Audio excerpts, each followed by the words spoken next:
So good to have you all. Welcome to this evening interfaith prayers. We heard new voices from overseas. So Sally, we welcome you. Yeah, and very special welcome to Arvid, who will be speaking to us later. But now we will first acknowledge and honor our Indigenous people of Australia. Could I invite Tracy to do that for us? Sure, thank you. Thank you. Thank you. We just pause to pay our respects to the custodians of the land that each of us is meeting upon tonight. We pay our respects to the elders, past and present and future, and we give honour to them for their obedience to the Great Spirit to take care of the country. And we want to follow and also tread lightly upon the earth and pay our, care for it as well. So, thank you. Thank you, Tracy. Sally, this is the way we start any occasion in Australia, acknowledging and honoring the Indigenous people who looked after this land for about 60,000 years. And this land will always belong to them. And we are going to have music chant from the Great Prayer by Quincy. Thank you.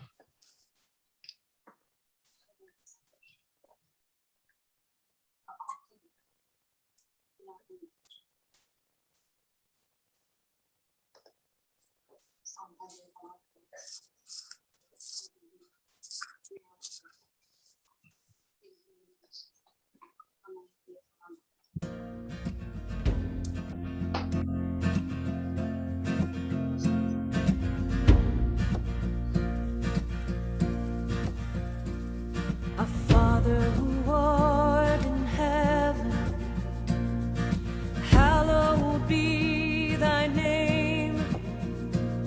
Thy kingdom come, thy will be done on earth as it is in heaven.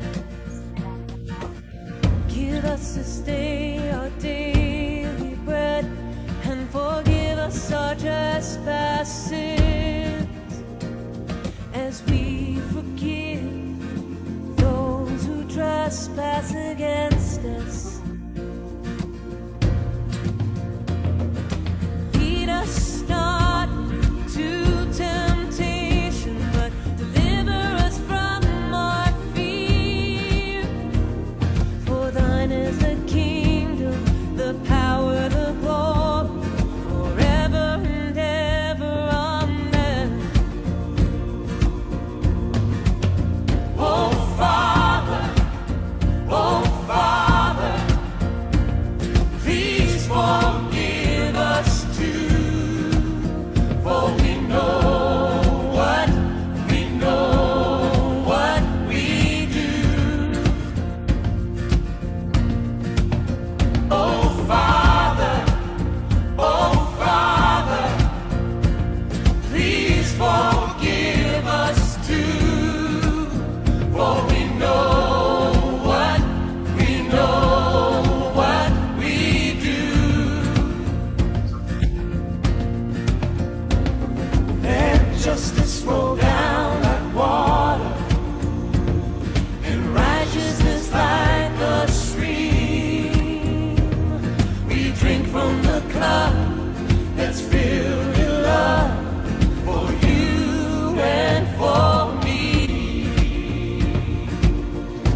verilen konu. Madem kız kardeşinizin babamla münasebet olduğunu biliyorsunuz. Evinizi karşınıza alın. Neden demediniz oğlum bu iş masallık değil, burada annenin rızası var.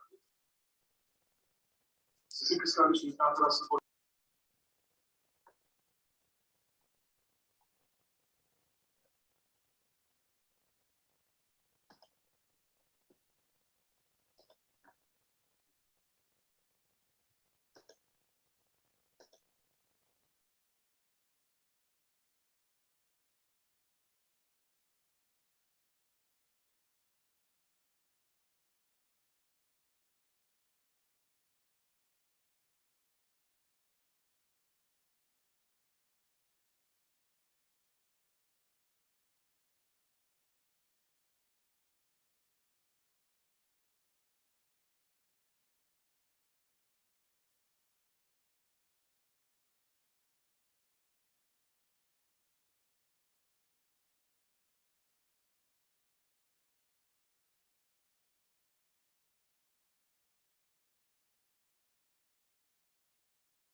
न रूपमस्येह तथोपलभ्यते नान्तो न चादिर्न च सम्प्रतिष्ठा न रूपमस्येह तथोपलभ्यते नान्तो न चादिर्न च सम्प्रतिष्ठा अश्वत्थमेनं सुविरूढमूलम् अश्वत्थमेनं सुविरूढमूलम् असङ्गशस्त्रेण दृढेन चित्वा असङ्गशस्त्रेण दृढेन चित्वा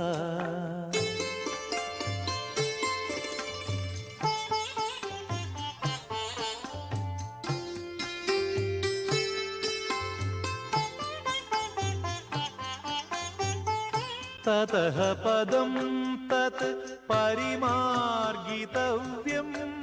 यस्मिन् गता न निवर्तन्ति भूयः ततः पदं तत् परिमार्गितव्यं यस्मिन् गता न निवर्तन्ति भूयः तमेव चाद्यं पुरुषं प्रबद्धे यतः प्रवृत्तिः प्रसृता पुराणी तमेव चाद्यं पुरुषं प्रबद्धे यदः प्रवृत्तिः प्रसृता पुराणी.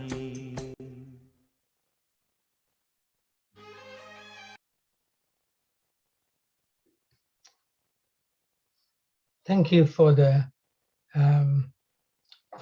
chants. Those two chants set the stage for our interfaith prayers, and also prepares our hearts and minds to get engaged. And now we will have our readings. And just before that, the KJ Yesudas, if I'm not mistaken, is a Christian singer. He sings in the cinema, Tamil singer, and he also sings Hindu songs. And he's one of the famous South Indian singers in movies. Thank you. The first reading, I think, is Ali.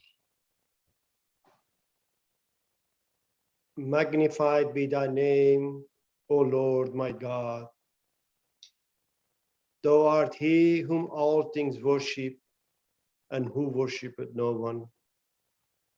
Who is the Lord of all things, and is the vessel of none. Who knoweth all things, as is known of none. Thou didst wish to make thyself known unto men.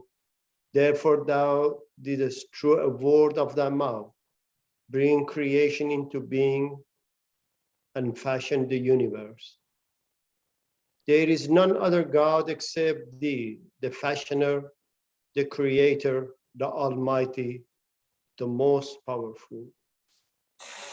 I implore thee by this very word that hath shone forth above the horizon of thy will, to enable me to drink deep of the living waters, through which thou hast vivified the hearts of thy chosen ones, and quickened the souls of them that love thee, that I may at all times and under all conditions turn my face wholly towards thee. Thou art the God of power, of glory and bounty. No God is there beside thee, the supreme Lord, the all-glorious, the omniscient, Baha'u'llah.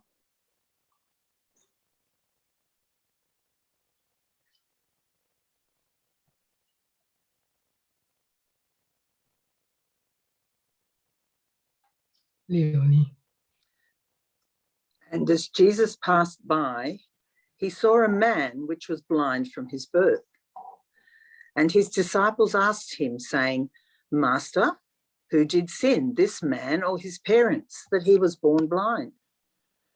Jesus answered, Neither has this man sinned nor his parents, but that the works of God should be made manifest in him. I must work the works of him that sent me, while it is day. The night cometh when no man can work. As long as I am in the world, I am the light of the world. When he had thus spoken, he spat on the ground and made clay of the spittle, and he anointed the eyes of the blind man with the clay, and said unto him, Go, wash in the pool of Siloam, which is by interpretation sent. He went his way, therefore, and washed, and came seeing. The neighbours, therefore, and they which before had seen him that he was blind, said, Is not this he that sat and begged? Some said, This is he. Others said, He is like him. But he said, I am he. Therefore said they unto him, How were thine eyes opened? He answered and said, A man that is called Jesus made clay, and anointed mine eyes, and said unto me, Go to the pool of Siloam and wash. And I went and washed, and I received sight. That's from John 9, 1 to 12.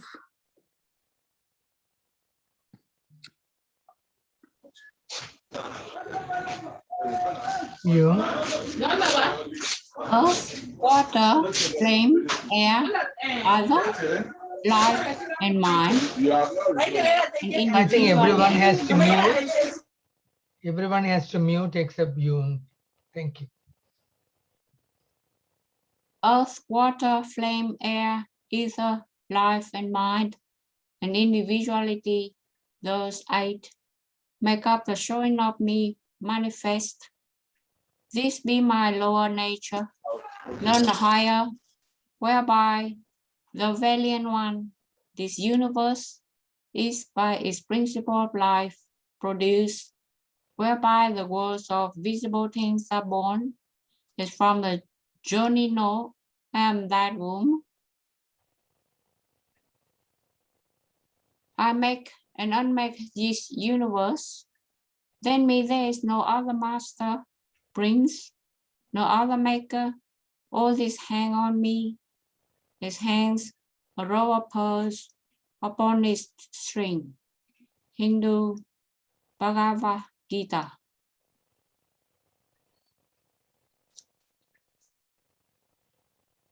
Robert.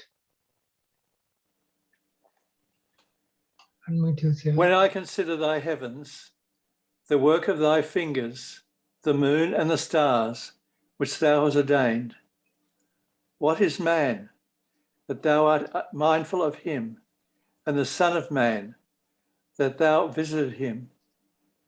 For thou hast made him a little lower than the angels, and hast crowned him with glory and honour. Thou madest him to have dominion over the works of thy hands. Thou hast put all things under his feet, all sheep and oxen, yea, and the beasts of the field, the fowls of the air and the fish of the sea, and whatsoever passeth through the paths of the seas.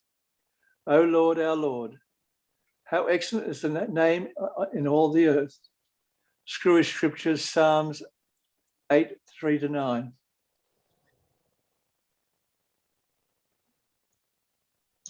In the beginning was the Word, and the Word was with God, and the Word was God. The same was in the beginning with God. All things were made by him, and without him was not anything made that was made. In him was life, and the life was the light of men. John 1, 1-4.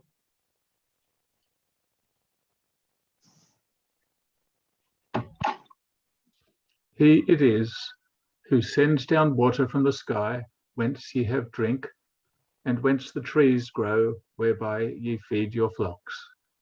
He makes the corn to grow, and the olives, and the palms, and the grapes, and some of every fruit. Verily, in that is a sign unto a people who reflect.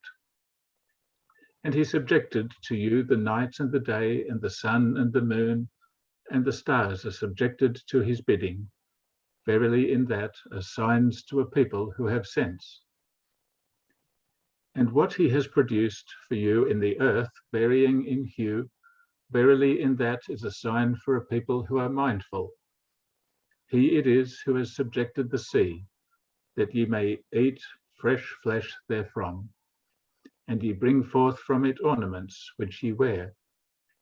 And thou mayest see the ships cleaving through it, and that ye may search after his grace, and haply ye may give thanks. And he has cast firm mountains on the earth, lest it move with you, and rivers and roads, haply ye may be guided. And landmarks, and by the stars too are they guided. Is he who creates like him who creates not? Are they then unmindful? But if you would number the favors of God, ye cannot count them. Verily God is merciful, forgiving, merciful. God knows what ye keep secret, and what ye disclose. And those on whom ye call beside God cannot create anything, for they are themselves created, dead, not living, nor can they perceive. When shall they be raised? Your God is one God, and those who believe not in the hereafter, their hearts are given to denial, and they are big with pride. Without a doubt, God knows what ye keep secret and what ye disclose.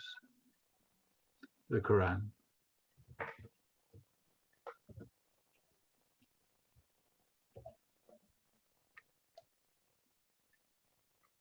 Sally. The one true God hath everlastingly existed and will everlastingly continue to exist. His creation likewise hath no beginning and will have no end. All that is created, however, is preceded by a cause. This fact in itself establisheth beyond a shadow of a doubt the unity of the Creator. Thou hast, moreover, asked me concerning the nature of the celestial spheres.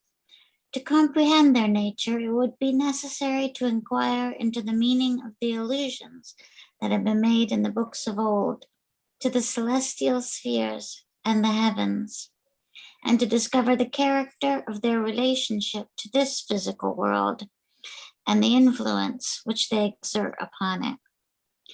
Every heart is filled with wonder at so bewildering a theme, and every mind is perplexed by its mystery. God alone can fathom its import. The learned men that have fixed it several thousand years of life on this earth have failed, throughout the long period of their observation, failed to consider either the number of the age of the other planets. Consider, moreover, the manifold divergencies that have resulted from the theories propounded by these men. Know thou that every star hath its own planets, and every planet its own creatures, whose number no man can compute. Baha'u'llah from the Gleanings.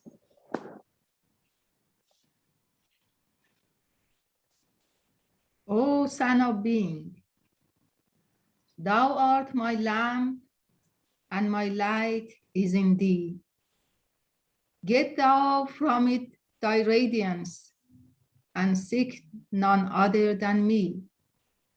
For I have created thee rich, and have bountifully shed my favor upon thee. O Son of Being, with the hands of power I made thee, and with the fingers of strength I created thee, and within thee have I placed the essence of my light. Be thou content with it, and seek not else, for my work is perfect, and my command is binding. Question it not, nor have a doubt thereof. Baha'u'llah.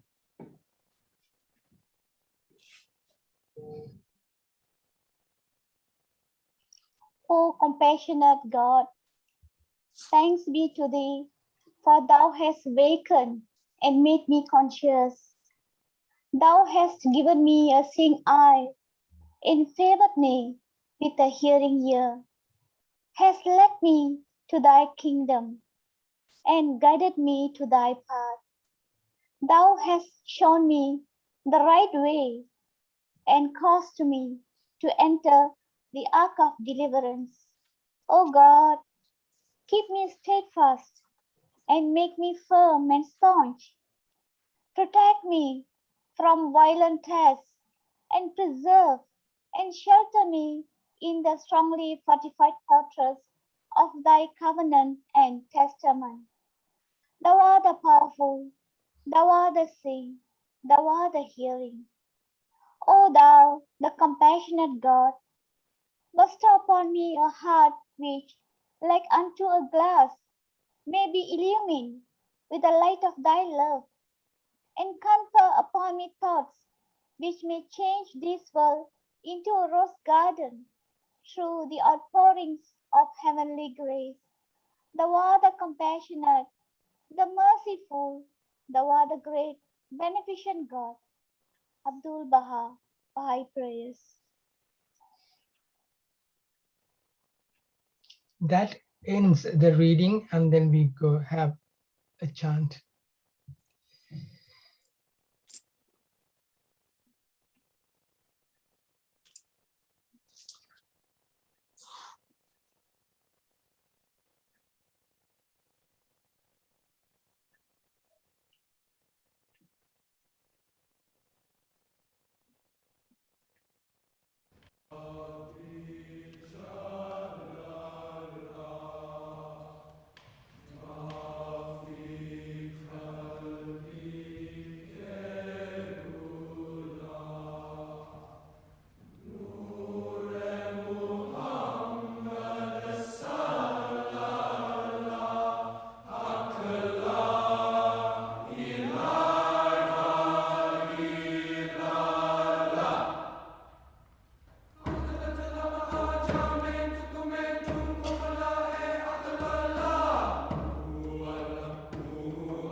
We listened to three chants from three different religious traditions, and we listened to it with open hearts, and I'm sure you are all touched by all three chants. And also we read from each other's traditions from the books, and they resonate the same thing, and that re-emphasizes that we belong to one God, we belong to one humanity. Now, with that, we are going to listen to the talk, and I'm going to introduce Arvid Yaganegi. I hope I'm pronouncing the name correctly. Arvid, I had a long chat with him last night. I must say, Arvid, in one of the Christian spiritual retreats that I was involved for several years, when we find a new person, we sit next to someone, we have never met that person, and then we introduce that person as a newly found friend. And we say, my newly found friend is Arvid. Isn't that nice to say, every time we meet, own each other as a friend and no more strangers. So it's a pleasure to have you amongst us, all the way from Bendigo, and to know and learn about your background. You are going to talk about something, but we need to know about your background, your professional background as a senior management in the vocational education sector, over 30 years in Australia, which is a creditable one, and also in Eastern Europe. And recently you finished as the director of the federal regulator, and now works in the compliance management in the university sector. So you have been in various executive committees and boards with your expertise, and made your contributions. And of course, I don't want to tell all your degrees. you might get a little bit, shy to listen to that. But I was interested about your veterinary. You got a graduate diploma in veterinary. Is that VET? Is what? It stands for Vocational Education and Training. Sorry. Oh, right. That should be. But I was wondering, where did this veterinary education came from? Because it comes very close to BSc there. So the other interesting one, which is leading into your talk, is your grandfather. So sometime we ask the question in a group, where does your values and your faith comes from? Who influenced you in your life? And then you think back and find the person or the line of connection to the person who influenced you. And your grandfather was one of them, or the main person who lived through 1920s, touched by Baha'i faith, and particularly by the mystic words of the poem that Rumi wrote in 13th century. So he's a Persian poet. So you bring to us, wealth of knowledge and culture and background. So now we would like to listen to you. And I'm glad that you come from Bendigo. In Bendigo, you have been involved with Interfaith. And my brother-in-law, my wife's younger sister's husband, is a minister in Bendigo in Anglican Church. I was telling you last night. So I told the wife this today. So it's going to be interesting that I will ask him to get in touch with you sometime. I think we need to mute everyone. Ruth, you need to mute yourself because we want to hear now. Arvid, over to you. The floor is yours. Thank you very much for that introduction, John. I just wanted to thank Siva for this opportunity. It's a great delight to be among the Interfaith group here. I can see on the screen that there are some people that I have not met, but aligning myself with John's sentiment. We've all met now, and you're all not just my friends, but more or less my family. There's some people there that I've known in decades long past, that I recognize them. And there are some of my people that I see very often. One of my spiritual family from Scotland is with us, and I think there'll be a few more that will join us as we go. And Leonie joins me every week in having an interfaith dialogue with the friends in Scotland, and they attract an international cohort. And Sally Ann and I have plans in a little while to actually do a study of one of the works that we'll be touching on tonight with some friends from Australia and Scotland, doing that joint together. I know I've got some very learned people here with us tonight and some scholars. I've got to say I had a bit of an unusual day today, John. I had some people from the United States that got hold of this through Facebook, and they're scholars in mysticism, and they wanted details of tonight. And I did my best to say, look, where are you? And thankfully they were all in standard Central Time, and it's 4 a.m. there right now. So they're not coming, which is a bit of a relief. So when one sits down to have a think about this subject, it's a subject that's not very familiar to the Western audience, because all the texts are in Farsi, some in Arabic, and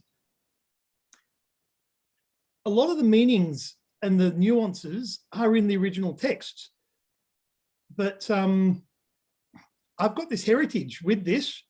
At university, I lazily took a subject called the history of mathematics, thinking that it'll be a little filler for me, and it proved to be something of a great eye-opener, because a lot of the Persian mathematicians, because mathematics was invented by the cause of Islam, and they were wonderful poets. And there was an Orientalist from Cambridge that I'm familiar with, and his name was Edward Granville Brown, and he took a great interest in Omar Khayyam and the Rubaiyat, which is one of the major works of poetry of the Sufi tradition.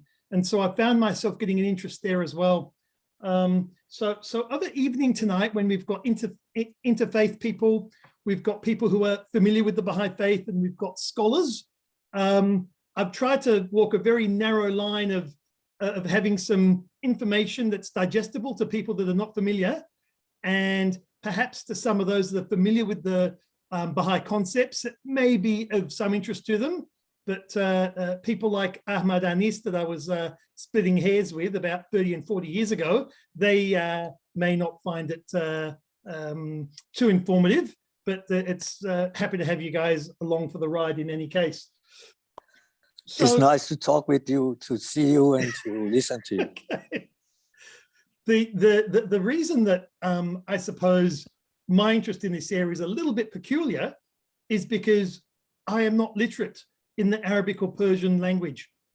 And for me, if the concepts are so central, it's the concept that matters. And the more I dug, the more I found that there was translations of all the great works into English. And for me, my challenge was to be able to meet that concept, have that same feeling of mysticism, because as we know, the language shouldn't matter. Sure, we'll miss some of the nuance, but that's why I think it's important to have these works, particularly as the founder of the Baha'i Faith, Baha'u'llah, has written about them, available to a Western audience. I know that the two people that translated some of the mystical works of Baha'u'llah, Ali Kuli Khan and his daughter Mazia, who my wife was named after, they were very much purporting to have the Western minds have access to these concepts. And so we'll go for a bit of a journey together and navigate. And I'm just wondering, so I spoke to Siva and John last night, and I've culled everything right down to try and get it down as close as possible as I can to about 30, 35 minutes. But it works easier if I can share my slides. Yes, and, you can share. All right, let me find the buttons here to share. Otherwise, we're going to struggle. got to change my view. Here we go.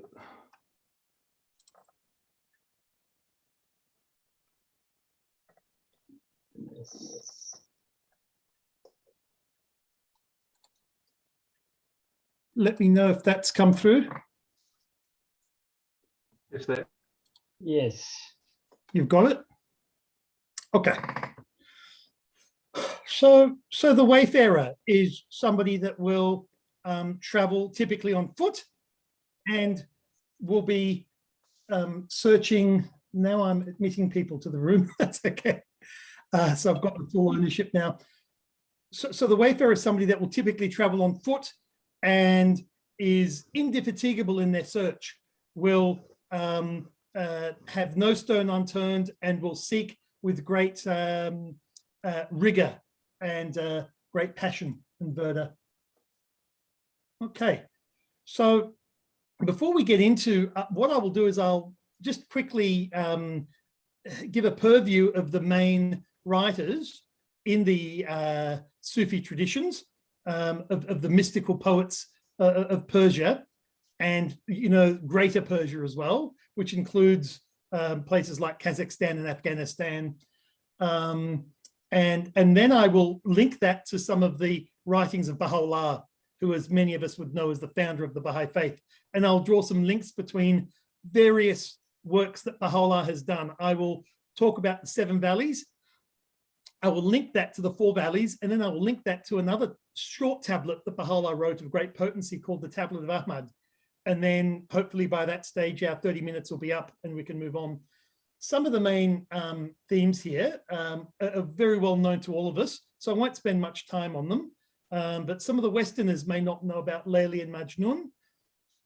And these are 2 lovers that had a great deal of challenges and roadblocks in their way. They encountered formidable vicissitude, and many of the poems that are used is Majnun courting Layli.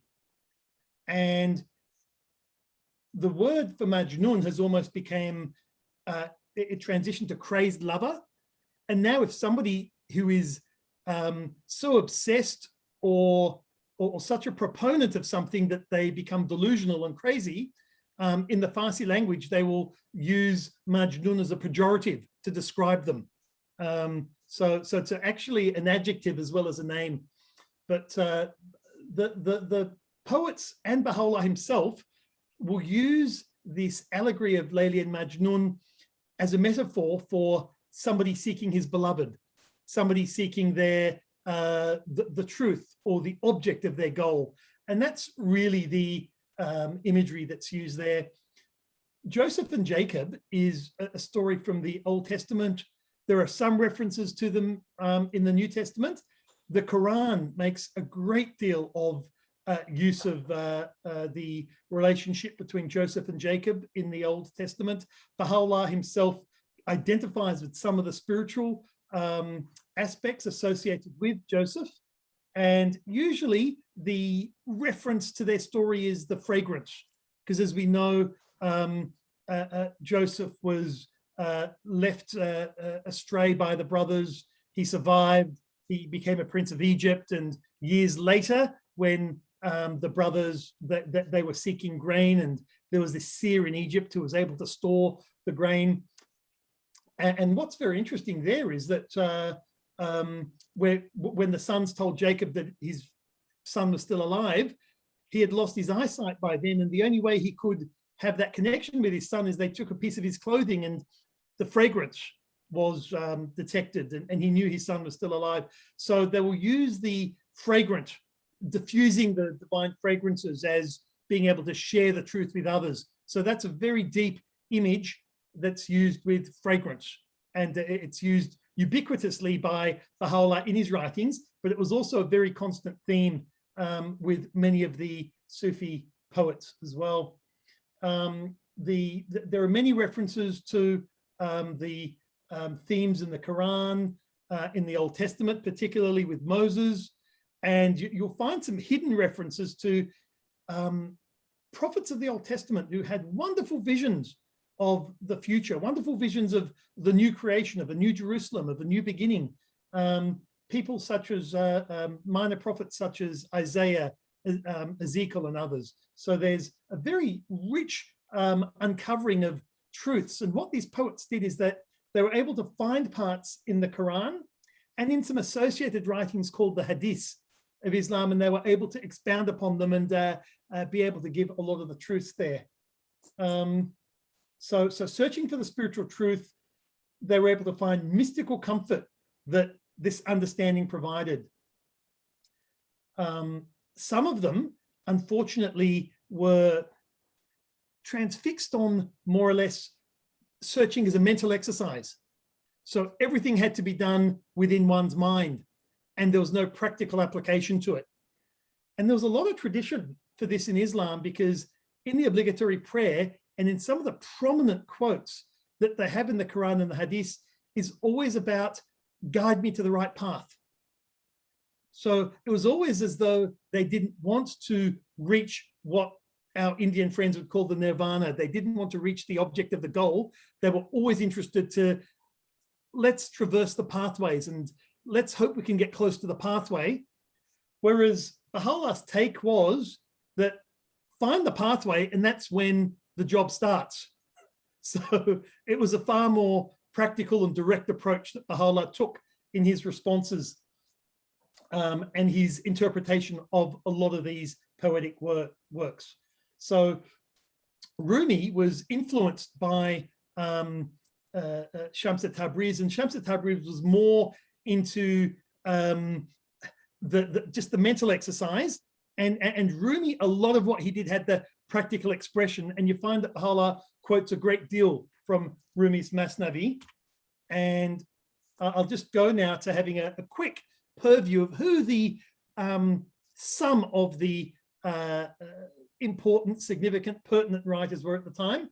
Baha'u'llah didn't quote from all of them, but I've just included some because they were significant. But if you were to Google prominent Sufi poets of the Golden Age, which is the period we're looking at here, between the turn of the previous millennium and about 200-300 years thereafter, that was really the golden age of the poets of the Sufi tradition.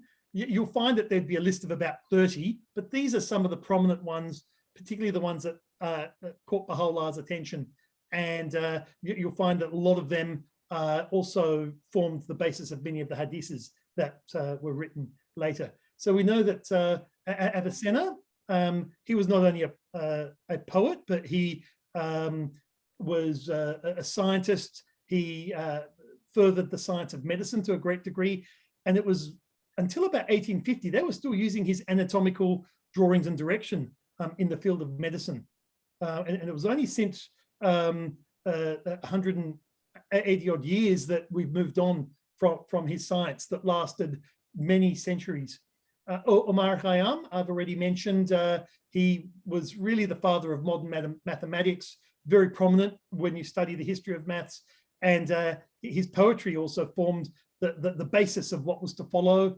Sana'i was one that Baha'u'llah quoted, as well as Attar.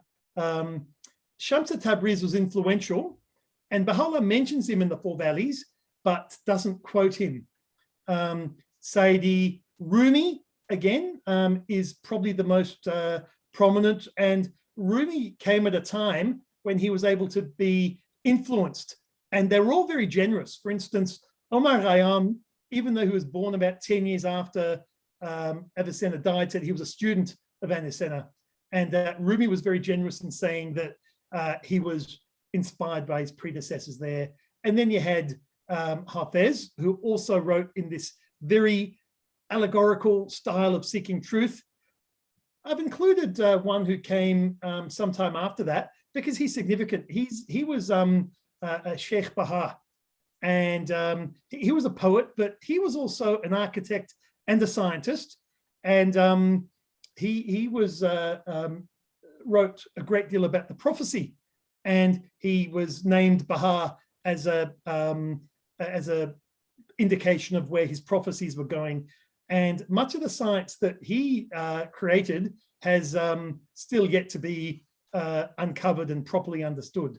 So there's some of the significant characters that I thought I'd draw out. So I'm just going to mention two works for tonight's audience. One will be by Rumi and the other one will be by Attar. Now, with Rumi, most commentators have regarded his work, the Masnavi, TH becomes a Z, as the greatest mystical poetic work in world literature. And he was very generous in saying that he was inspired by Attar and Sanai. Some of the works that were read to my grandfather were contained in 6 volumes. Each volume had hundreds of stories in it and about 4,000 verses. So all in all, he wrote about 50,000 lines of verse. So he was a very prolific writer. And the Masnavi is very available to Western readers. And the books are in Dimmick's bookshops, secondhand bookshops, and also widely available on the web if you wanted to find it. The other major works that I'll refer to, because this is one that Baha'u'llah was asked to clarify, is Conference of the Birds. And I'll just make a quick mention of the Conference of the Birds. There were 72 birds that gathered, and they were looking to find the phoenix. And it was really, they were looking to find that phoenix to take them to the altar of the presence of the true one. So they were seeking the truth. Now, the term phoenix in the Persian language is simor, and that's a little bit significant, and I'll get to that. So when they set out for their journey, they encountered a great deal of tests. It would be like 72 people setting out on a trek to get to the top of a mountain through rugged bush. So some got lost, some died of heat and stroke, some died of thirst and hunger, some got ill and fell away. There were wild beasts there, some fell to prey. So they actually lost some birds along the way. They actually gained some birds along the way. So it was quite an adventure. And when they felt that they had gone long enough and they should have been at the abode of the Simorgh by now, what they decided to do was they decided to take rest and then have a discussion. And what happened is that the Hoopoe, which was the wise bird among them, explained to them that the seeking of the truth actually has 7 stages, and he explained the 7 stages to them. And in their discussions, they counted the number of birds that they had sitting around having this conference in this rugged bush area, and there was 30 of them. And the word for 30 in Farsi is si, and morgh means bird. So what they discovered that through this play on words, that together as a collective, they formed the si morgh. I'm getting a bit of feedback right now. Could one of the administrators mute everybody, please? Because I'm either going to have to stop because I just keep getting the feedback. Is it Rajalashmi that could maybe mute, or if one of the admin could mute? Anyway, I'll try to keep going. It's a bit distracting though. Yeah, if we could mute, please. So really, the finding of the phoenix amongst themselves, this is a great symbol that we're left with now, because this is speaking to all of us, that whatever group we're in and whatever occasion we're in. Are we trying to work on the issue? Okay. So this has got a ramification that as long as we've got some guidance and we can consult on the guidance, we can seek what is best for ourselves, we can make a plan. So what this story is telling us is that within all our communities, within all our cohorts, we can sit and find the best way forward for ourselves. Okay, so that is really the marvelous vision and the great takeaway from the Conference of the Birds. So Attar used the wise bird, the hoopoe, to explain the stages. And these 7 stages to attain enlightenment will be rather familiar to the Baha'i reader. So he talked about the 7 valleys, the valley of quest, the valley of love, the valley of knowledge, the valley of detachment, the valley of unity, wonderment. And then the 7th valley was the valley of poverty and annihilation. So these were the 7 processes that Attar metaphorically used the hoopoe to explain these stages. And I'll circle back to this a little bit later, because there's a bit of a process to talk about. But it was a very significant work of the Conference of the Birds.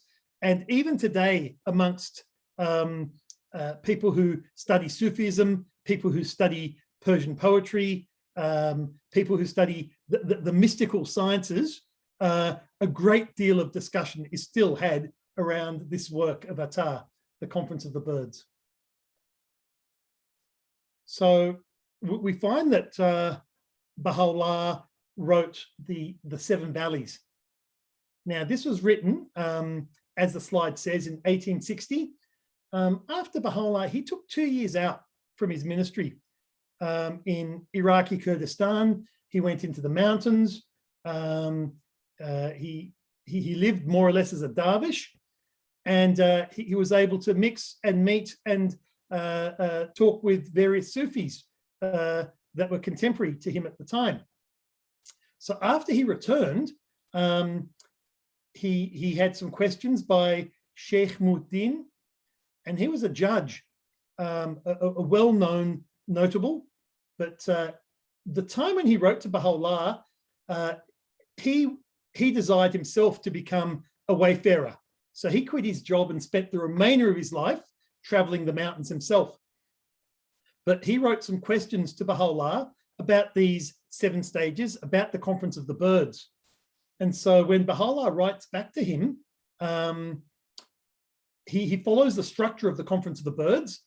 He writes it poetically, the verses rhyme, and there's a lot of historical subtleties. Now, I've had Persian scholars read this to me, and we do lose a fair bit in the translation with the subtleties, but we can still get the concept to a large degree in our Western languages as well. And what Baha'u'llah generally does with his writings, he will address it to an individual, but he'll write it in a way that that individual will become a conduit for a wider audience. And Baha'u'llah stated very unequivocally that his main target was humanity when he wrote, but there was enough in there to be relevant to the individual, but it also had a wider embrace as well. And that's true of all his writings. So you'll find that those subtleties are there. So the 7 valleys were the stages of a soul gaining closeness to God. So Baha'u'llah clarified a lot of this to Sheikh Muhyiddin. And really the process is about freeing oneself of attachments, becoming detached. And he explains the meaning and significance of the 7 stages of Attar's work in the Conference of the Birds. Now, to go through this book, which I've done and many others have done, it takes about 10 to 12 sittings of a full evening to go through. So it's a fairly intense piece of work to go through. Some of the valleys take more than one night to unpack. It's full, it's very dense. It's full of symbolism and metaphors and historic and poetic gems that you need to keep digging to uncover. But basically following the line of Majnun, you've got to be very ardent in your search to find the object of your quest. And once you find it, then you love it because you found something that you've been ardently with great fervor. You found it, and then you love it. And then once you've passed that stage, then you're eager to have knowledge about it. And you want to know all its intricacies, all its nuances, and you want to know how wonderful it is. And when you see that obviously what you have sought is getting you closer to perfection, closer to the truth, you're at peace with it. So you get a sense of unity. And once you have that sense of unity with it, you're content, right? At this point, that long period of very, very soul exercising search has ended, and you're at the point now where you have actually reached a level of contentment that this is what you were meant to have had. This is the truth. And once you're content, you realize that how world embracing, how universal, how omnipresent and omnipotent this truth that you've found is, and you're in complete wonder. And when you're gazing at this wonder, at the angle that you're at and the perspective that you reach, you realize that you yourself are as nothing compared to the truth, to the universe, to the wisdom that is within the encompassing power of the Creator. So the last valley is the valley of true poverty and absolute nothingness. So if you were to compare this, it follows the same pattern, the same structure as Attar's work, but the emphasis is very different. And again, as I said at the outset, it's not about finding the true path. This is about being on that path and getting closer to God. So there is this subtle, more than subtle change and nuance that Baha'u'llah has introduced and explained to our learned judge, who is now himself a wayfarer. Okay, but the 7 stages were of truth and of inspired knowledge, but it just needed to be adjusted in content and in pitch.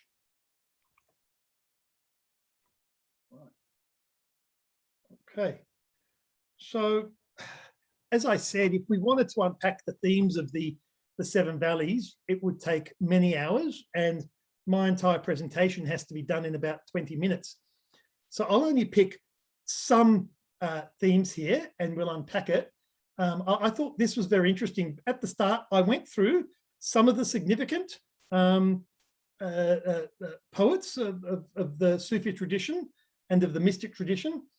And Baha'u'llah, about midway through the 7 valleys, he actually explains to his learned friend, and as a conduit to all of us, he says that there is many an utterance of the mystic seers and doctors of former times, which I have not mentioned here, since I mislike the copious citations from sayings of the past. For quotations from the words of others proveth acquired knowledge, not divine bestowal.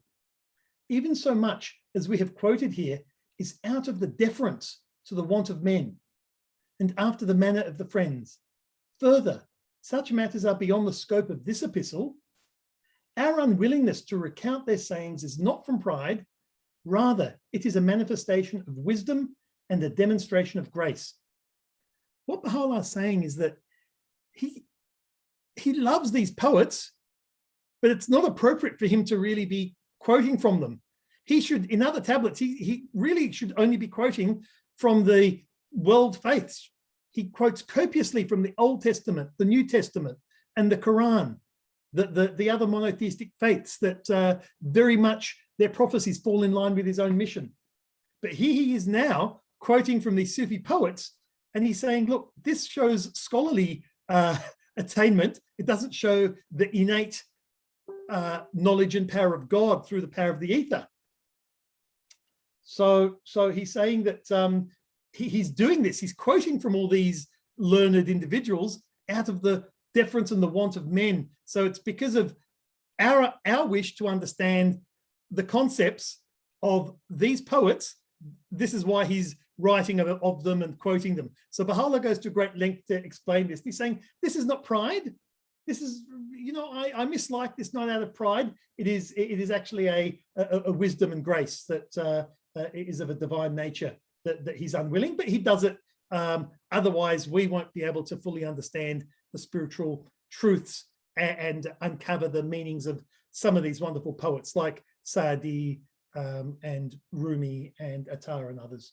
So I found that to be something that was worth mentioning. And in the Seven Valleys, he makes allusions to other works that he may write. He talks of 4 kinds of love, which I've got on the screen. So one of the kinds of love is from us, from humanity to God, from the true one or gods to us, from humanity to other humans, so from creatures to creatures.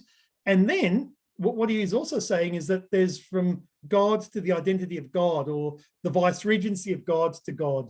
So there is that divine love as well. He also brings us into line with the fact that there are 4 divine worlds. So one of the worlds of God is time, which would be something that has a start and a finish. There's a duration, something that has a start but doesn't have an end. Perpetuity, something that has doesn't have a start but has an end, or it's the other way around, sorry. And there's eternity, no beginning and no end. So there's 4 different categories of God's creation: start and finish. And there's one that has no start but a finish. There's one that has a start but no finish. And then the 4th one is no start and no ending. And this has a lot of applications to various themes and motifs that Baha'u'llah will uncover and describe. In the 7 valleys, which is 7 stages or 7 ways to reach the top of the mountain, those that have learnt orientation, those who have spent any time in the army, those who have ever had a lesson of how to climb a mountain, you'll be told that the only way to get to the top is to go from ridge to ridge, from valley to valley is how you climb. So these 7 valleys are describing the stages or the steps that you take to get to the top. But Baha'u'llah also takes time out to say that the mountain has 4 sides.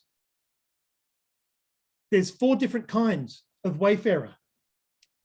And so towards the end of the 7 valleys, he said that the heart is endowed with 4 stages, which would be recounted should a kindred soul be found.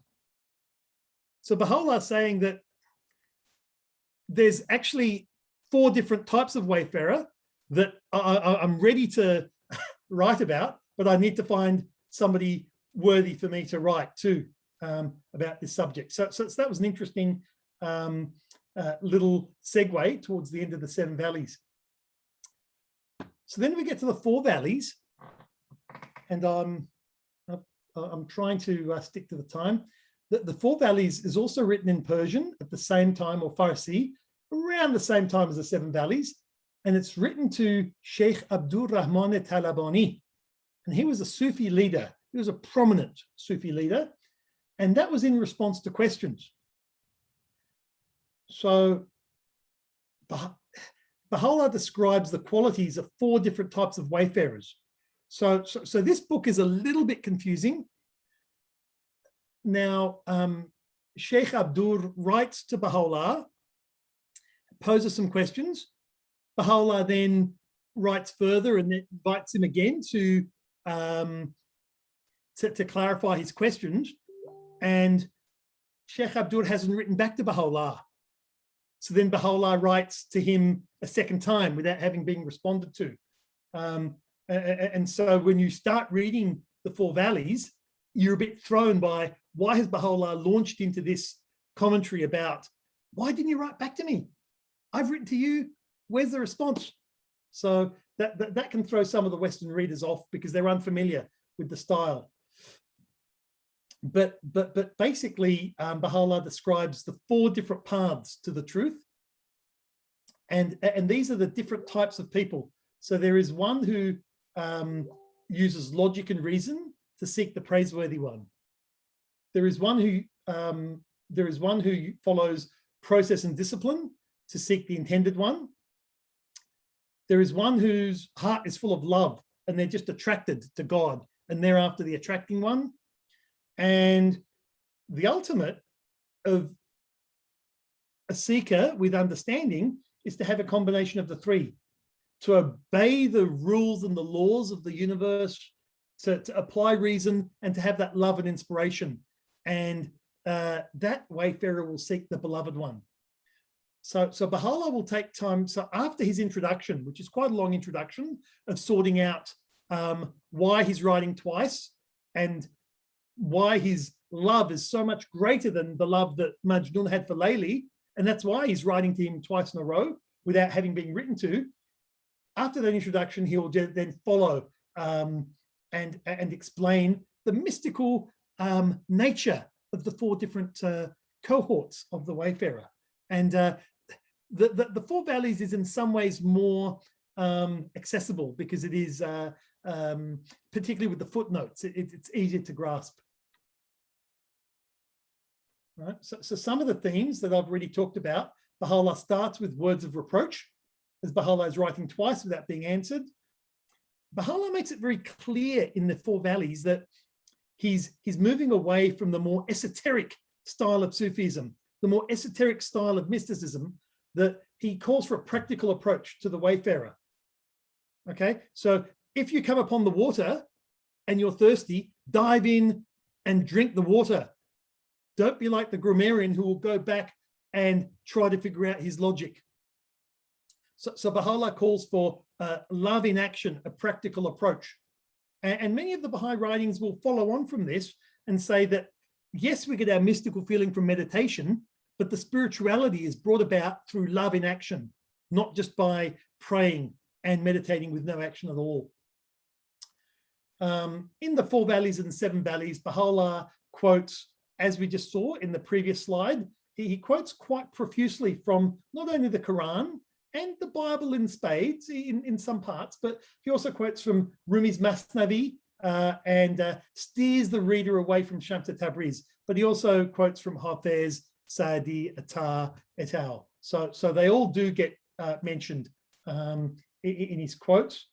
And Baha'u'llah, as I mentioned at the start, expresses his love in a very sweet and poetic way. But what actually happens in the Four Valleys is that halfway through, Baha'u'llah gets that second letter. He gets the reply from his friend. And therefore, after he realizes that the missive was held up just in the transport, he renews his love for his friend Sheikh Abdur.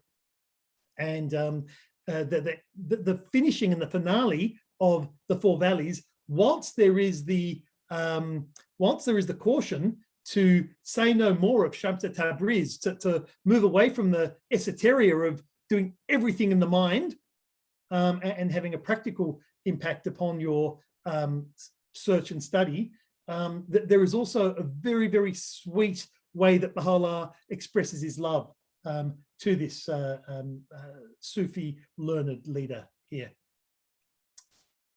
In the minutes I've got left, because I don't want this to be an onerous evening for us, there is a connection between the Four Valleys and the Tablet of Ahmad.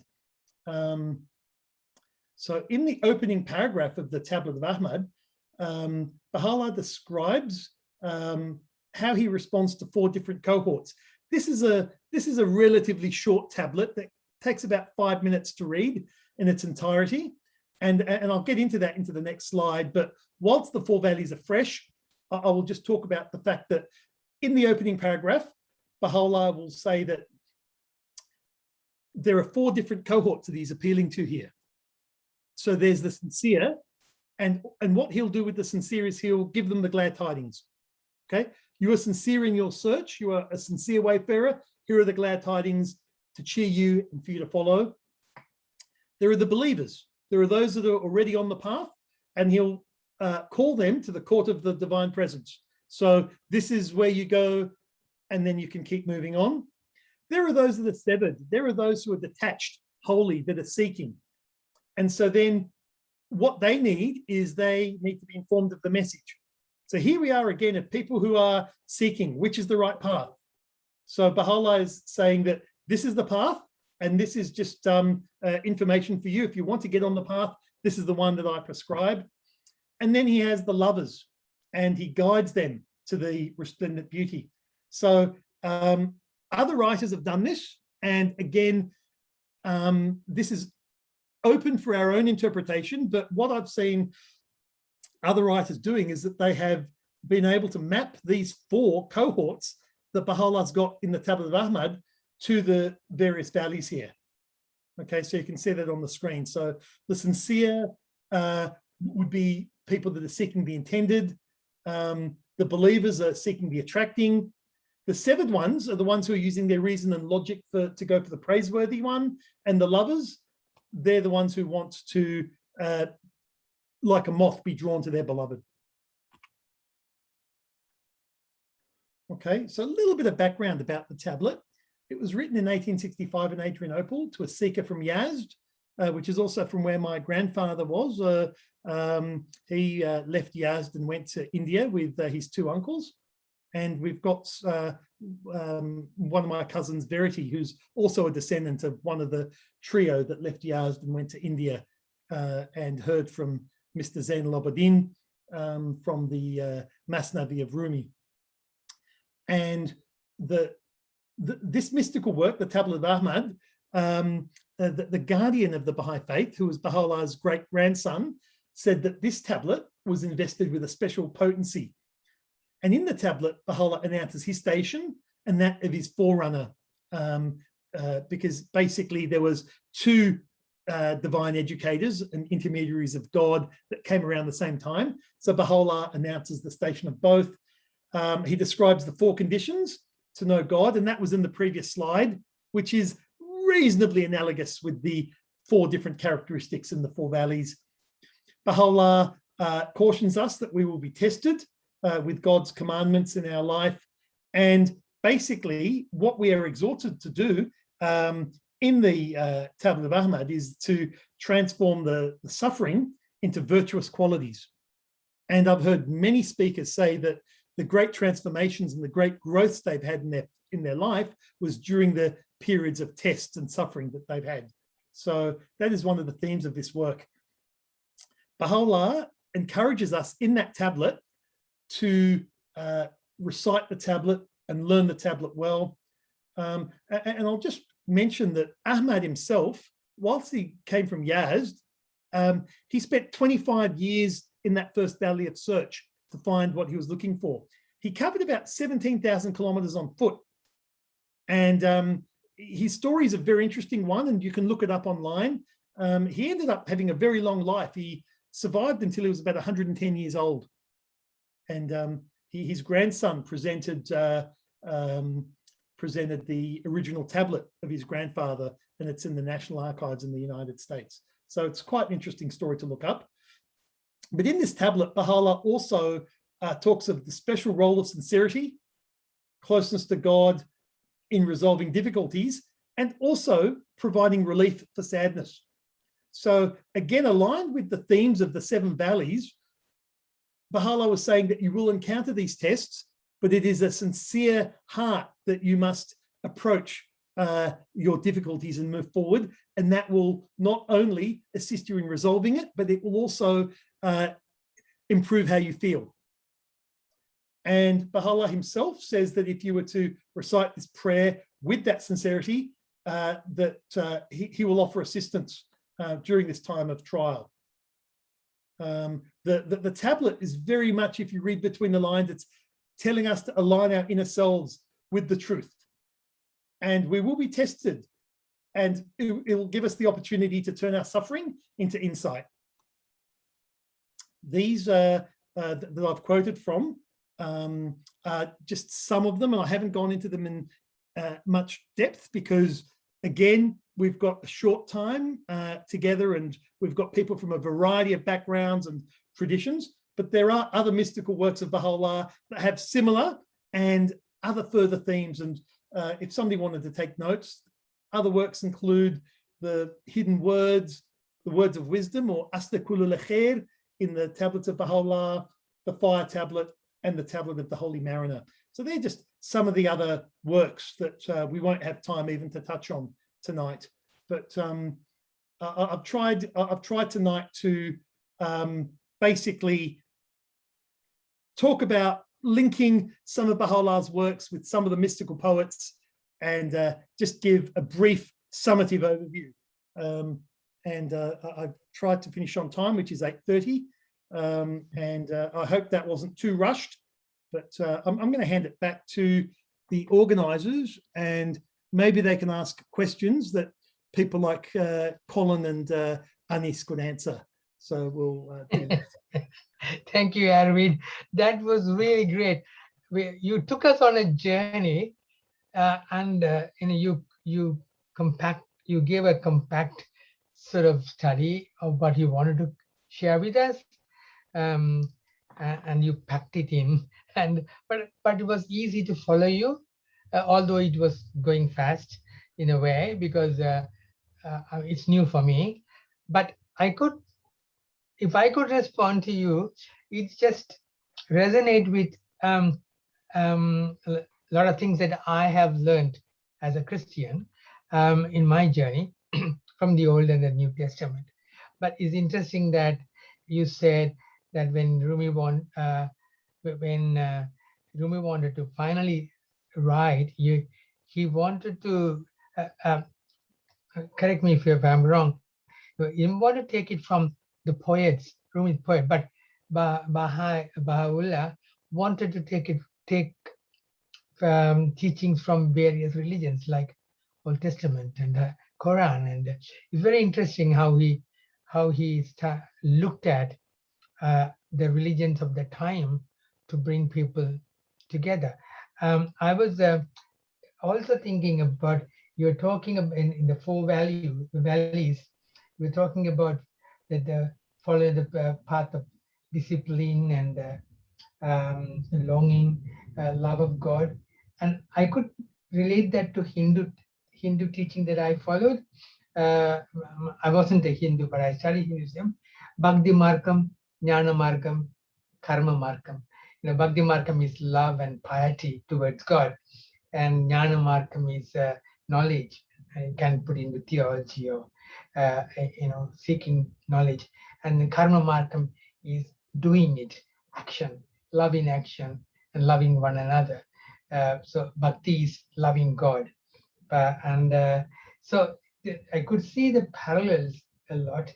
And so I could even see parallel to Matthew chapter 5, the Beatitudes that Jesus spoke, even with the suffering into insights and light, and to learn from suffering.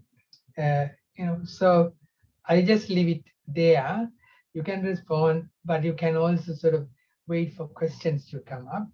But it was really interesting, and I was able to journey with you, and thank you for that. Okay, I open the floor for questions and responses, and unmute yourself, and you don't have to put your hand, you can even jump in and ask Arvid. Jung has a hand up. Okay. Leonie, are you there? Unmute yourself. Yes. Thank you, Mr. Arvid, and thank you, John. Yeah. I got a very contemporary questions to ask. We have been, I will try to take notes from what you explained to us.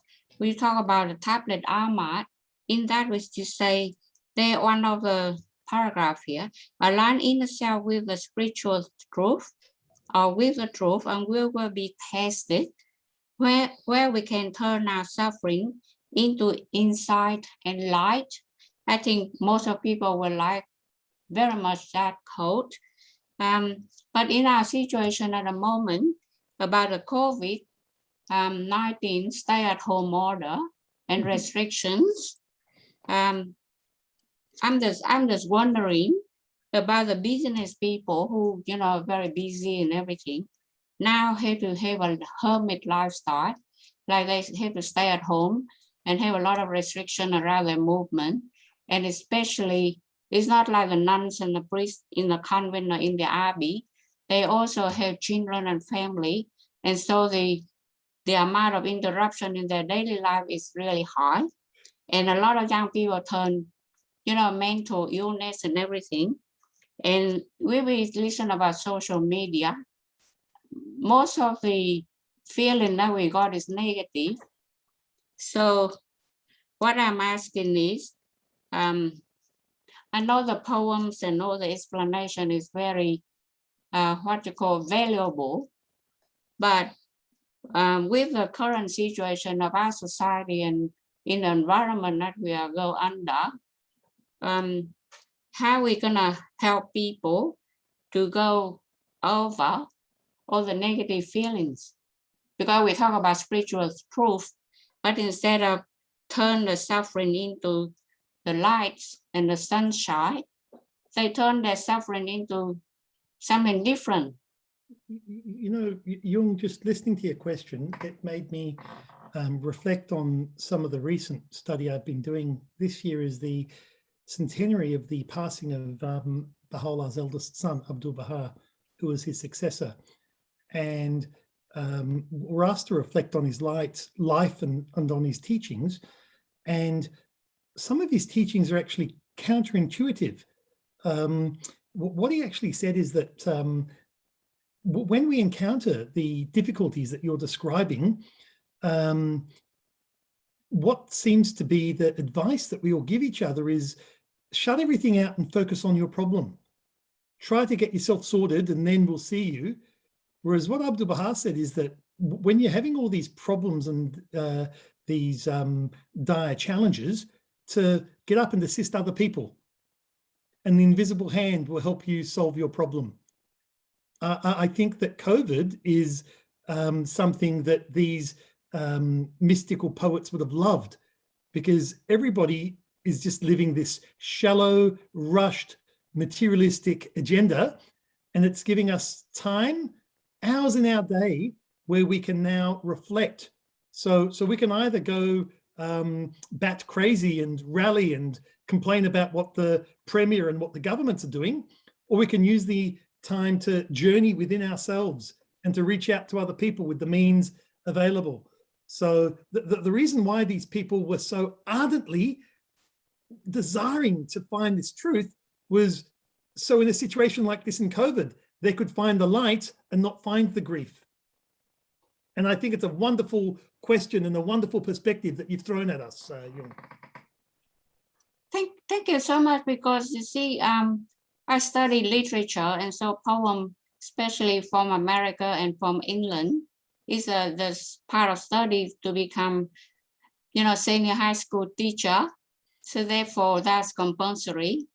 And the thing that, all the teaching here only apply for people that really had a very strong faith and have connection with God already, so they can go through all these restriction and wait at home orders and stay at home orders or whatever. And the laws changing, very often, just like a natural way of changing the law. And when you study about law, legislation and everything, you have to update it through the policies and everything.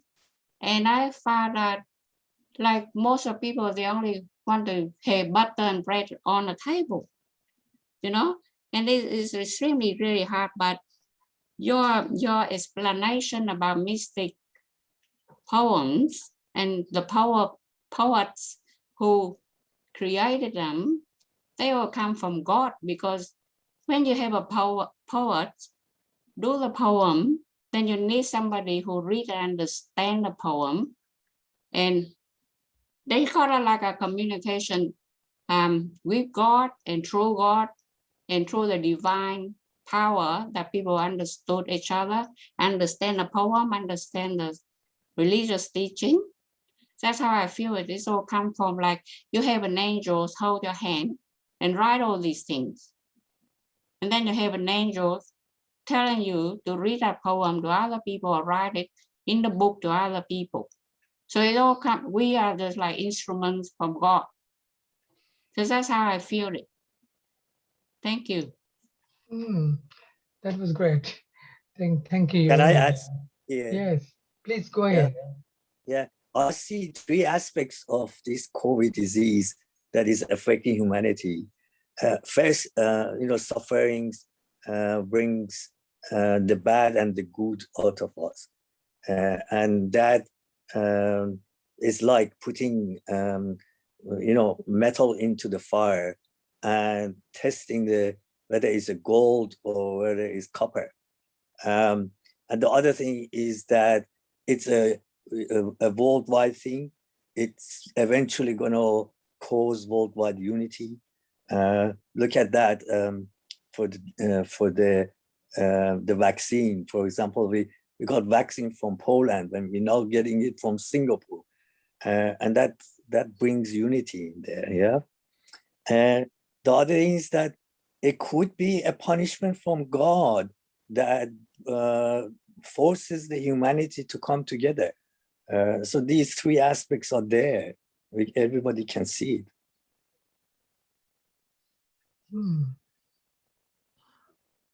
Colin wants to ask. Well, the punishment is the wrong word, a tool from God for unity. I think we've got Zohre. Thank you, Ahmad. I think we've got Zohre, Colin, then Natere. I think Colin was before me. Okay. I had a question, but I didn't ask Colin. I think put his hands first. That's very generous comments up there. That's okay, Mike. It's okay. Thank you. Yeah, Arvid, I love those works like the Seven Valleys and the Tablet of Ahmad. And when I read them, I feel like only God could possibly write in that way. I'm interested in the Sufis, who followed the mystical path, and wondering what you think about that. Some of them said, okay, well, now we've found the mystical path. We don't need the prophet of God anymore. The laws don't apply to us. We just, we've found it. We're there. We're above the rest of humanity who has to follow God's guidance. Have you come across that in reading about Sufis? Colin, I have. What one has to understand is that the ones I've quoted from tonight and the ones that Baha'u'llah quotes from are a very small number in comparison to the writers that were there. And most of Islam and the laws and what they do, it's not actually centered around the Quran. It's actually the traditions and the hadiths. And many of these, and a lot of the hadith is in conflict with itself. And many of these poets actually write from the hadith, and a lot of their works has formed the hadith. But there were some, like the one who follows the Shamsi traditions, that they even fell away from the concept of God. It was all into the mind.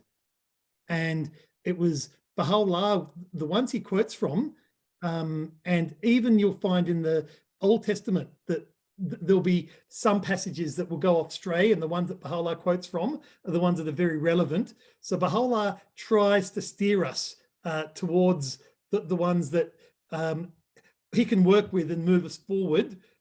You've got to remember at the end of the day, these were very learned people. They were scientists, but they weren't perfect. And some of them became majnun themselves and became a little bit delusional and lost their way. But I can't say that I've studied all of them and I've got a very broad knowledge to be able to comment on all of them. But the question is, have I come across it? Yes. And I think Baha'u'llah tries to steer us into the direction of where he sees it. There's a book of a collation of his works called Call of the Beloved, and that's really the volume of his mystical works, and you'll see a certain flavor there. And you can pick that up in the works of Rumi, Attar, Saidi, and Hafez as well. Thank you. I just wanted to ask first, I want to say thank you, and also I say that it was very compact. I like this one to be in a few sessions rather than just one. And also, if you could just say a few words about the significance of numbers, because I heard number 72, 7, 4, 2, and if there is anything, with the numbers. Zohre, Khonom, right, I think I've got my mother here, and I've got to take issue with her. She never taught me to read and write properly. But Baha'u'llah wrote many tablets to many different cohorts, and there was a lot of numerology hidden in his works, right? And you would know that there's an abjad value. There's a numerical value to each letter, and each verse has a certain value. Each phrase, each word have values in what they do. And the way that the quatrains are written in the 7 valleys very much have that involved. 72 is a number of the birds that were assembled, and that is the number in the hadith, which is referring to myriad. So when we say it's got a myriad of meanings, the default is the number 72, for instance, okay? 7 is a concept that was very much built into the Quran. The planning is with 7, the concepts a person can have is 7, and it's very interesting that modern corporate science says that you cannot have a plan with more than 7 goals. And there's 7 steps to get to the mountain, 4 sides. So the 4, the 7, the 5, the 9, these are all numbers, but really this is with, for an Eastern audience, with the letters in the original script to unpack and to seek. As a Western, I'm not a scholar, but as a Western observer, much of that will be lost on myself, but I imagine that somebody erudite like yourself would like to get into the original texts and dig out those gems. Thank you so much. But could you say a bit about number 9 and 7?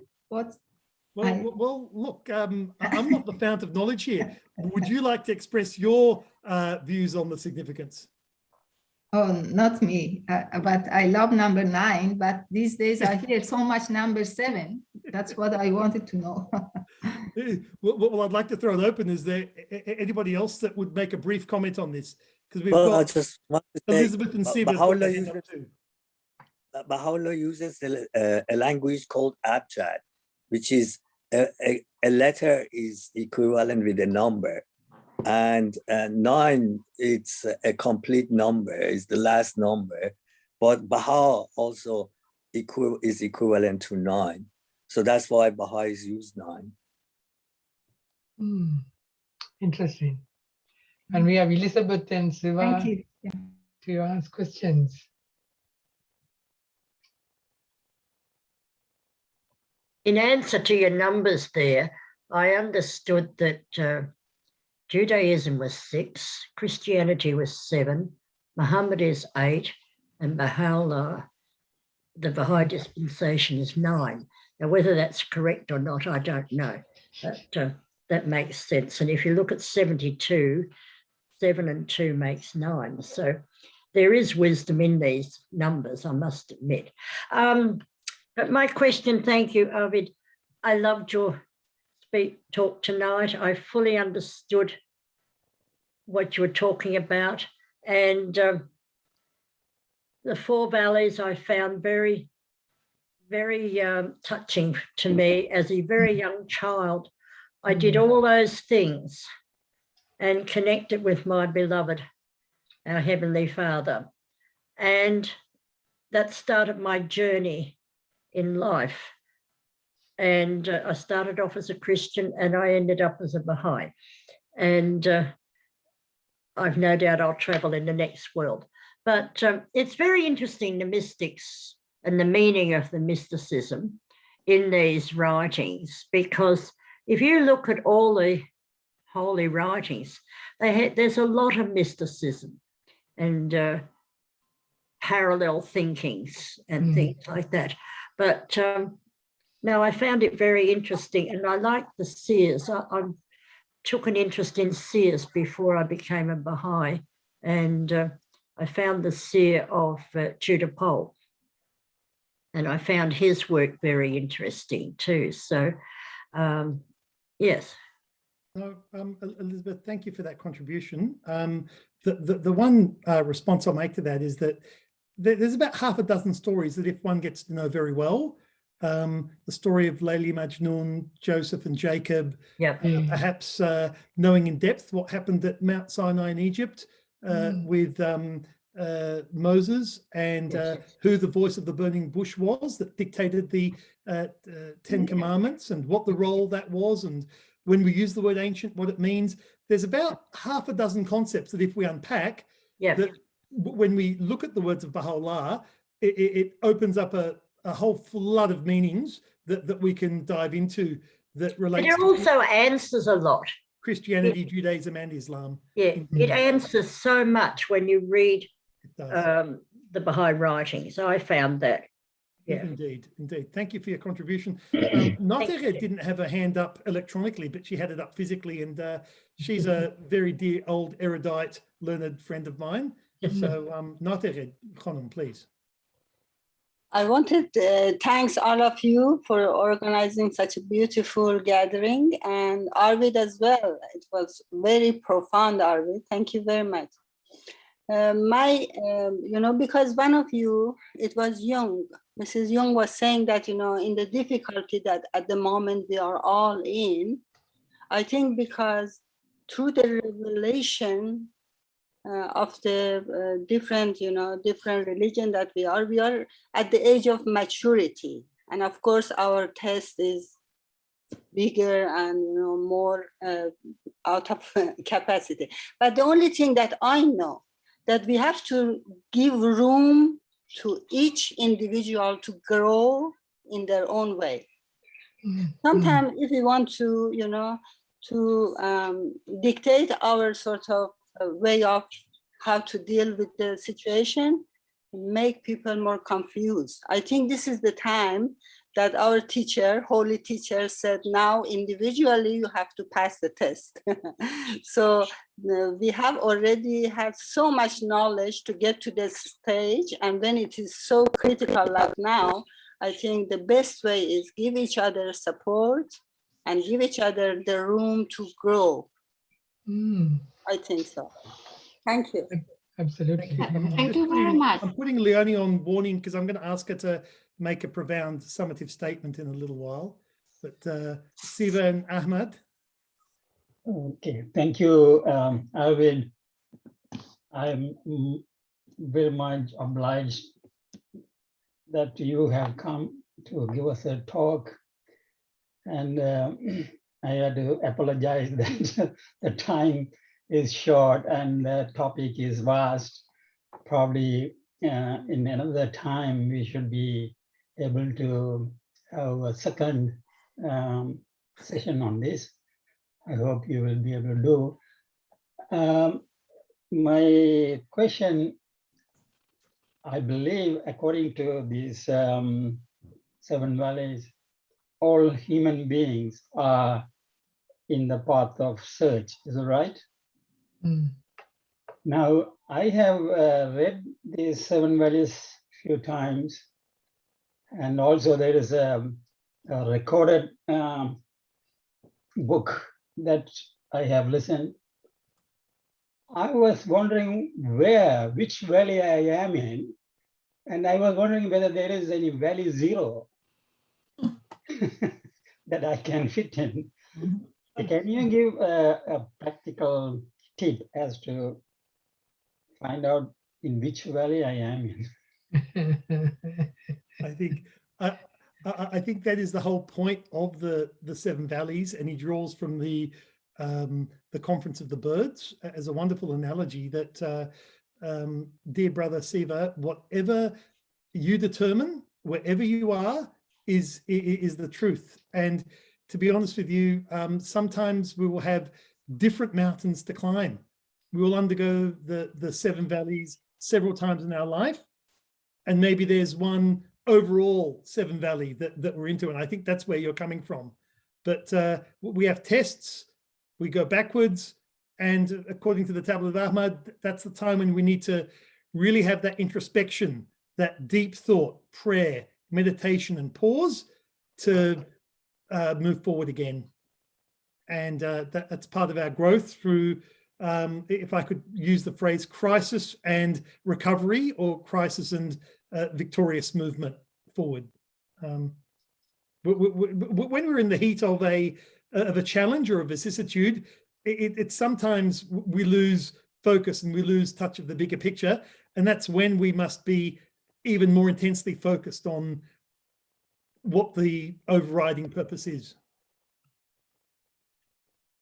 Thank you. Any more questions? I just want to thank Arvid. Arvid was a beautiful talk, very nicely put everything.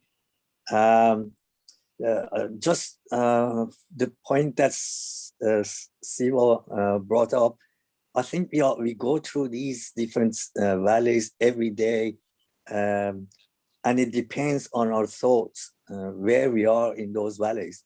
Sometimes we are searching for God, sometimes we are content, sometimes we have the knowledge. So every day we move into those valleys, and Baha'u'llah has said these are the valleys that a person goes through. So from that, I think we move into these different valleys every day, every time, every minute, depending on our thoughts, our mind, what we do. The other thing is that, as Arvid mentioned, Baha'u'llah, when he wrote the 7 valleys and 4 valleys, he was in Kurdistan, in the mountains, and in that area there are a lot of Sufis, and a lot of Sufis believe in symbolically that God and creation is like an ocean, and creation is waves of that ocean. Whereas Baha'u'llah distinguishes between these two. It says that the waves are not the ocean. Creation is separate from God, if we could call it separate, because place, it doesn't have no meaning in creation. But he says that created things are not part of God, are not God. God is separate. It's an entity beyond our knowledge, and the essence is not discoverable. We only can know God from the attributes of the manifestations of God, from Christ, Muhammad, Moses, Baha'u'llah, Bab. He tries in those 2 books distinguish between God and creation. Thank you for that, Ahmad. Siva, Walt, Ahmad's made the point that we can be at different parts of the valley, and we have various different challenges that we go through day to day. In a very significant work that Baha'u'llah wrote, it was called the Book of Certitude, of the Kitab-i-Iran, and there's a process that Baha'u'llah describes in that book, and it's relevant to his Book of Laws as well, where we go through a 3-stage process, and it's called Irfan, Iman, and Iran. So the first stage is we have recognition, and we get there through search. So once we search, we get the recognition, and that's really about searching for the truth. And there can be Christians and Mohammedans and Buddhists that have that process working in parallel. And then we have the process of Iman, where we get our faith. And the way we get our faith is through obedience. If you want to design a building or do anything in the physical world, there are laws of physics and chemistry and mathematics that have to be complied with, and so it is with the world of God. So the way that we develop our faith is through obedience. And through lack of obedience, we actually are diluting our faith. And that's how we fall away. And then once we go through the process of Irfan Iman, the last stage then is Iran, that Baha'u'llah writes about in his book, in one of his holy books. And it's a very mystical work as well. And that is when we get certitude. And the way that we acquire this certitude is through service, is through serving others. And that's why I tie it back to what Abdul Baha told us to do, that the answer to our problems, the answer to our anxiety, the answer to us finding the truth and reaching out to that invisible helping hand is through service to others. And that is how we acquire certitude. So I'll leave that to you to decipher at what stage where you're at. But I'm still trying to get through the recognition phase myself. I'm going to throw it to Arvid, Bayan. I've forgotten to ask my question. I was just wondering, is Baha'u'llah's going away from Shams because Shams was believing that creation and God is one? Is that why? No, Shams was basically influencing Rumi and the others to just, everything is in the mind. His view of Majnun was he can find her in his head and that's enough. Whereas the Veiled Garden that was written by Hafez and Attar and others was where the watchman would lead Majnun and to find Layli and have the beloved and remember the watchman, etc., which is steeped in a great deal of symbolism. But Shams was right away from that. He was saying that all he had to do is you find Layli in your head, and that's with life. He saw the world as an intellectual exercise with no practical outcomes, no service, no engagement with other people. And so Baha'u'llah was saying, let's not just do the grammar. If you are thirsty and you go upon the water, jump in, drink, be with others, serve mankind. That's why he was telling him to go away from Shams. Absolutely. Can we listen to Bayan? Bayan is we're running out of time, and I think Bayan will, because it's Bayan, and then we can close it. Okay. Yeah, in relation to Perry's question, in what valley, is there any valley, zero valley, or even Ahmad Anis was talking a little bit about, maybe connected to Perry's question. I just want to remember the story of the Abdul Baha in America, which Abdul Baha is the, successor of Baha'u'llah. And, the Unitarian priest, Howard Ives Colby, who was a Baha'i, he asked Abdul Baha, the Baha'i faith is great, but how can we achieve all this? It is how we can achieve it. Abdul Baha said, the most important is to keep going forward, step by step, little by little, not going back to the old bad habit, but keep going forward. So from the talk of the Arvid, which I like to thank him for his beautiful presentation, from the 7 Valley or 4 Valley, and also the story of Abdul Baha, what we understand, so we have to keep going little by little, step by step, according to our ability and capacity. Thank you. Thank you. Thank you very much, Arvid. You really brought a whole lot of questions. Thank you, John. With your permission, could I just ask my learned friend Leonie if she's got any wisdom to share as the final note? Leonie? You had to unmute. No, you're going to have to unmute. Please. How to be put on the spot. Nothing profound other than my profound admiration for your understanding, your history, my envy for a lot of you for the generational longevity that you've had the opportunity to deepen yourselves in all of this. For your language, I speak Australian and nothing else. So no, I'm overwhelmed with the profoundness of your presentation. Thank you, Arvid. Thank you, Leonie. Thank you. That's not what I was after, Leonie, but thank you. That was beautiful. It was a beautiful way to finish. And thank you very much. And over to Siva. Okay, there is Tuba Yaganegi, probably Arvid's relative. Is that?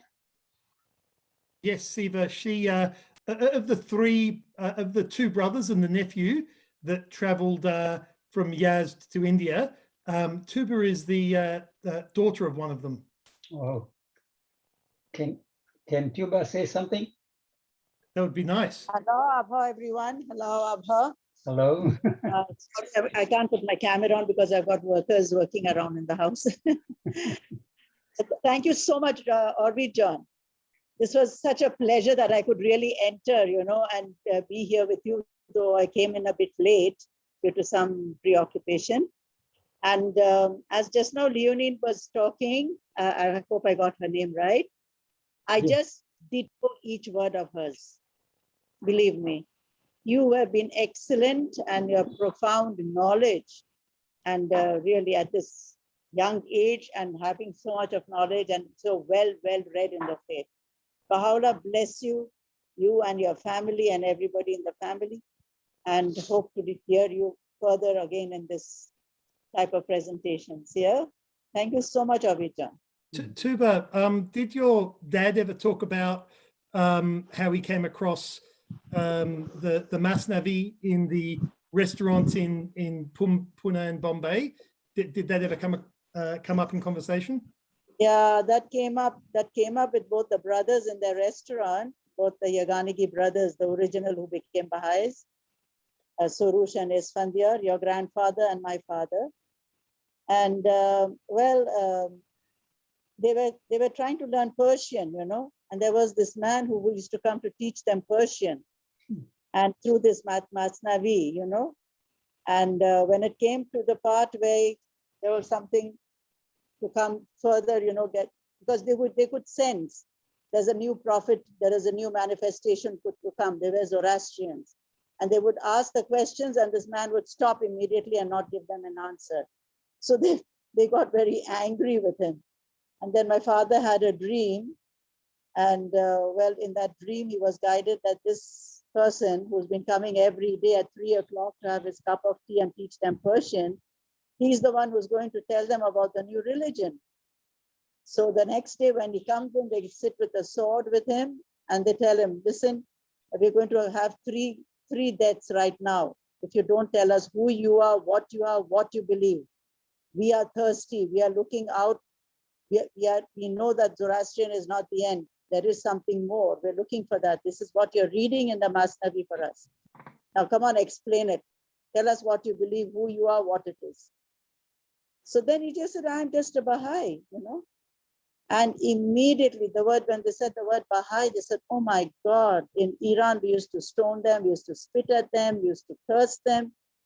And here you're saying this is the religion? He says, right now we want to be Baha'is. So that's how the story goes on and on and on. So, it started with this Masnavi. So Siva, it was a bit of a bittersweet story that the two brothers, Surush and Esfandiar, took their nephew, Gushtasp, who was much younger. He was a teenager from Yazd, and Gushtasp was my grandfather. And so they started the hospitality business, as the Zoroastrians do. And so this fellow Zainul Abidin, we just heard the story. He read from the Masnavi about people that went into the mountains for 7 years. Yes. And here we get to the 7, they came back, and then they came to buy some supplies from the market, and their money was no good because there'd been a different king and there was a new currency. So then Esfandiar turns to Zainul Abidin and said, is there a new currency today? And he said, yes. And then what was said to me by Surush in 1986, which is Tuba's dad, is that Esfandiar turned to him and said, Chalo, that means let's go, that we're on the path to this new religion. Mm-hmm. But part of the reason they traveled was to protect their young nephew from military service, so he'd have a long life. And the sad irony is that my grandfather, well, all 3 of these brothers, when they became Baha'is, they averaged about 10 children each. That's why there's so many of us. Now, Gushtasp, 2 of his children are here tonight. Munira is here and Hidayat's here, my dad. And the sad irony is that Gushtasp actually died as a young man. And so he died at the age of 35, having 8 children. And the other 2 brothers lived to very old age. So, but that was an adventure. So yes, my father lived till 92. Long live your generations. I think there's a friend who just joined only a few minutes ago, Sam. Welcome, but the talk is over. We are just chatting. You want to say anything?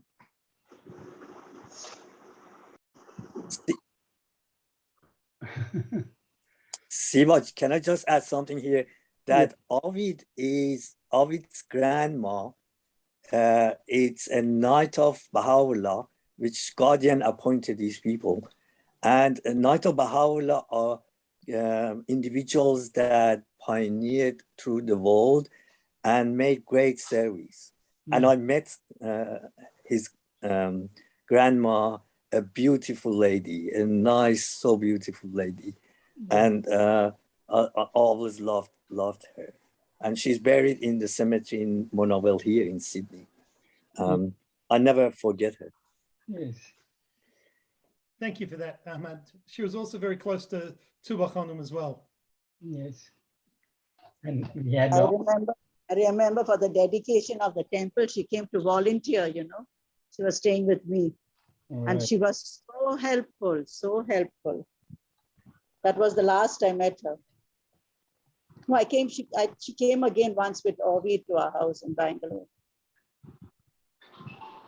Okay. Any others? Raja Lakshmi or Rosie, Sam, some new one, and the Samsung phone. If you have anything to comment, and also the old friends. Excuse me, Arvid. Yeah, do you remember me or not? Yes, I do, Bayon. Yeah, you remember first time I saw you in Judy Hassel's home